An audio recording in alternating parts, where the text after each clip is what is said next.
Hello friends, मैं शालिनी एक बार फिर से स्वागत करती हूँ आप सभी का अपने चैनल रोजगार विद शालिनी में। आप सभी लोग अपनी प्रिपरेशन कर रहे हैं, लेकिन कुछ लोग ऐसे हैं जो थक चुके हैं, वो हार के बैठ चुके हैं कि अब क्या प्रिपरेशन करना, पता नहीं कब रिजल्ट आएगा। तो कोई बात नहीं, आप लोग जितने भी लोग प्रिपरेशन कर रहे हैं, मैं आप लोगों को बताना चाहूंगी कि आपके एग्जाम में जो मोस्ट इंपॉर्टेंट और फेवरेट क्वेश्चन जो इंटरव्यूअर्स का, वो आपसे पूछते हैं कि बताइए फॉर्मेटिव और समेटिव असेसमेंट क्यों बनाया गया, क्या कारण था कि फॉर्मेटिव और समेटिव असेसमेंट आया है, उन दोनों में डिफरेंस क्या होता है, ये सब कुछ आज मैं आपको बताऊंगी। मैं आपको क्या बताऊंगी, मैं यहाँ पे दिखा रही हूँ व्हेन यानी कब, व्हाई यानी क्यों, एंड हाउ यानी कैसे। इन सारे पॉइंट्स को मैंने सिर्फ फॉर्मेटिव और समेटिव असेसमेंट के चार पॉइंट्स में ही मैंने आपको सब कुछ यहाँ पे दिखा दिया है। आप लोग चाहें तो इसका स्क्रीनशॉट ले सकते हैं पहले ही, ताकि आप लोगों को समझ में आए।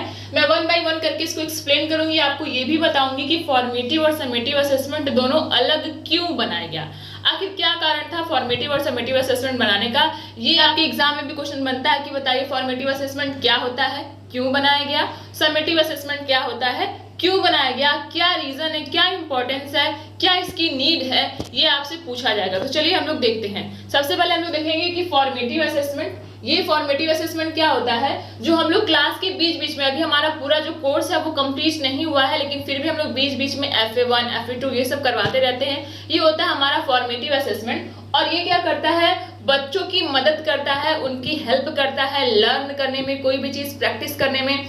अगर उनको कुछ चीज नहीं आ रही है तो ये फॉर्मेटिव असेसमेंट जो होता है उसमें इम्प्रूवमेंट कर सकता है, उसको और अच्छे से ज्यादा निखार के बता सकता है, जो भी गलती है उसको सुधार सकता है। ये होता है फॉर्मेटिव। लेकिन समेटिव में क्या होता है, ये सिर्फ और सिर्फ स्टूडेंट के परफॉर्मेंस को ही इवेलुएट कर लेता है कि आखिर उसने क्या सीखा है, उसी पे उसका मूल्यांकन हो जाता है। ये हो जाता है समेटिव असेसमेंट।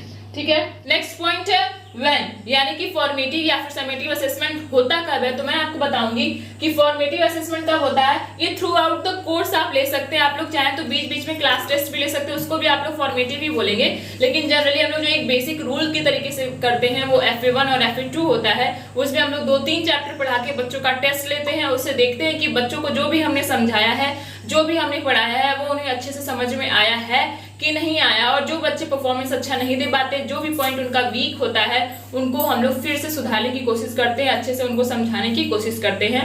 ये होता है हमारा फॉर्मेटिव असेसमेंट कि कब आता है, ये थ्रू आउट द कोर्स होता है। लेकिन जो हमारा समेटिव असेसमेंट होता है, ये at the end of the instructional period होता है, यानी कि जब भी हमारा एक मान लीजिए कि हाफ जो चैप्टर होता है, हाफ जो सिलेबस होता है, वो जब कंप्लीट हो जाता है तो हम लोग SA1 लेते हैं। हम लोग क्या करते हैं, ये समेटिव असेसमेंट होता है, हम लोग बच्चों का आकलन करने के लिए लेते हैं, उनका टेस्ट लेने के लिए समेटिव असेसमेंट को करते हैं कि आखिर देखिए बच्चों को जो कहाँ तक आया है, और उसी पे मूल्यांकन उनका कर दिया जाता है। इसमें कोई भी करेक्शन नहीं होता है, इसमें हम लोग फिर से उनको फिर से फीडबैक नहीं देते, फिर से उनको करेक्ट नहीं करते हैं। जो उन्होंने किया है, जो उन्होंने सीखा है, उसी पे उसका मूल्यांकन कर दिया जाता है। ठीक है, नेक्स्ट है व्हाई, आखिर फॉर्मेटिव असेसमेंट क्यों आया है और समेटिव असेसमेंट क्यों आया है। तो फॉर्मेटिव असेसमेंट इसलिए आया है ताकि बच्चों की जो गैप है, identify gaps and improve learning, उनकी लर्निंग में जो भी गैप है, जो भी चीज वो सीख नहीं पाए हैं, उसको फिर से फिलअप करना, उनकी लर्निंग को इम्प्रूव करने के लिए, मैं फिर से रिपीट कर रही हूँ, उनकी लर्निंग को इम्प्रूव करने के लिए, उनके लर्निंग के बीच में जो गैप्स है उसको फिलअप करने के लिए हमारा फॉर्मेटिव असेसमेंट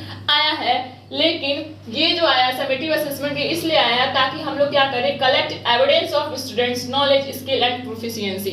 हम लोग समेटिव असेसमेंट से क्या करेंगे, बच्चों के जो भी नॉलेज है, जो भी प्रोफिशिएंसी है, उसको हम लोग कलेक्ट करते हैं एक डाटा के रूप में कि आखिर बच्चों ने कितना सीखा है।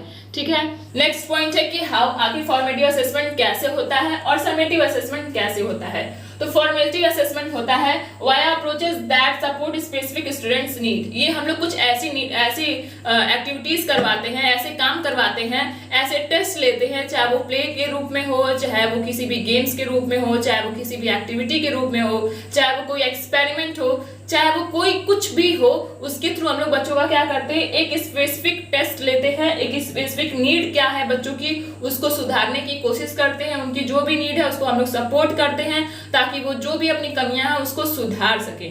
लेकिन समेटिव असेसमेंट कैसे होता है, वाई एग्जिस्ट लर्निंग प्रोडक्ट्स और कम्युलेटिव असेसमेंट। इससे हम लोग क्या करते हैं, कम्युलेटिव असेसमेंट के थ्रू उनका आकलन करते हैं कि आखिर वो कहाँ तक अपनी लर्निंग में पहुंचे हैं। तो ये है समेटिव और फॉर्मेटिव असेसमेंट में आपको इसमें एकदम मेन जो गोल्डन पॉइंट है मैं आपको बताना चाहूंगी कि फॉर्मेटिव असेसमेंट में हम लोग बच्चों को क्या करते हैं, लर्निंग को निखारने के लिए, उनको सपोर्ट करने के लिए, उनके लर्निंग्स के बीच में जो भी गैप्स आए हैं उसको फिलअप करने के लिए फॉर्मेटिव असेसमेंट होता है।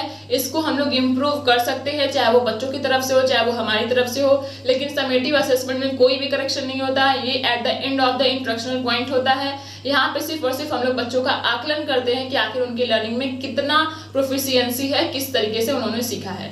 तो ये रहा फॉर्मेटिव और समेटिव असेसमेंट, कब, क्यों, कैसे और किस तरीके से। अगर आपको ये वीडियो पसंद आई हो तो लाइक एंड सब्सक्राइब करिएगा, नोटिफिकेशन बेल को ऑन कर लीजिएगा, क्योंकि आप लोग का एग्जाम जो है KVS का वो हो चुका है। आपका इंटरव्यू होगा तो होगा जरूर। तो आपको क्या करना है, आपको थक के नहीं बैठ जाना है। जो लोग थक के बैठ चुके हैं मैं उनसे भी कहना चाहूंगी कि आप लोग अपनी प्रिपरेशन को जारी रखिए, ताकि आपके जो आपको गोल्डन मौका मिलने वाला है, जो आपका जब भी आपका इंटरव्यू हो आप उसमें एकदम 100% सेलेक्ट हो ही जाएं। Thank you.